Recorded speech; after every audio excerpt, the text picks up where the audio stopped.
ماں باپ کی ذمہ داری ہے جی دیکھیں ایک سلطانہ ڈاکو تھا، اس نے جو ہے بچپن سے چوریاں کرنا شروع کی، اس کی ماں نے اس کی سرزنش نہیں کی، یہاں تک کہ اس سے قتل ہو گیا، گرفتار ہو گیا اور پھانسی گھاٹ تک وہ پہنچ گیا۔ جب پھانسی اس کی لگنے والی تھی اس کو، تو اس کی والدہ اس کی لاش کو لینے آئی ہوئی تھی۔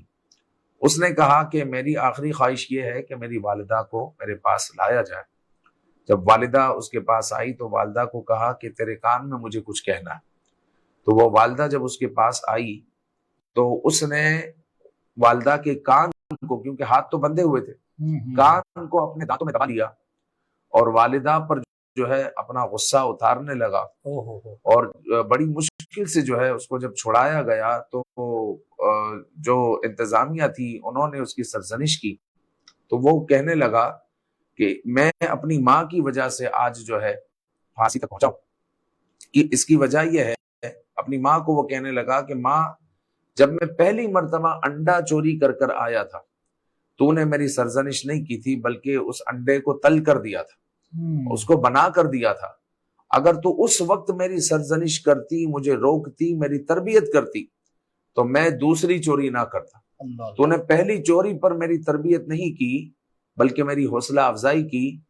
پھر میں جو ہے چور سے ڈاکو بن گیا، یہاں تک کہ قاتل ہو گیا، اور آج کچھ ہی دیر کے بعد تیری وجہ سے مجھے سولی پر لٹکا دیا جائے گا۔ تو ماں باپ جو ہوتے ہیں وہ تربیت کا منبع ہوتے ہیں، وہی پہلی تربیت گاہ ہے۔ جی تو ماں باپ کو چاہیے کہ اولاد کی اچھی تربیت کرے، جس طرح ماں باپ کے حقوق ہے، قرآن نے جس طرح بیان کیا وَقَضَىٰ رَبُّكَ أَلَّا تَعْبُدُوا إِلَّا إِيَّاهُ وَبِالْوَالِدَيْنِ إِحْسَانًا، یہ سارے ماں باپ کے حقوق ہے۔ تو اسی طرح جو ہے اولاد کا بھی حق ہے کہ اس کی اچھی تربیت کی جائے اور معاشرے کا اس کو بہترین فرد بنایا جائے، اس کی آخرت کو بھی اور دنیا کو بھی کامیاب بنانے کی کوشش کی جائے۔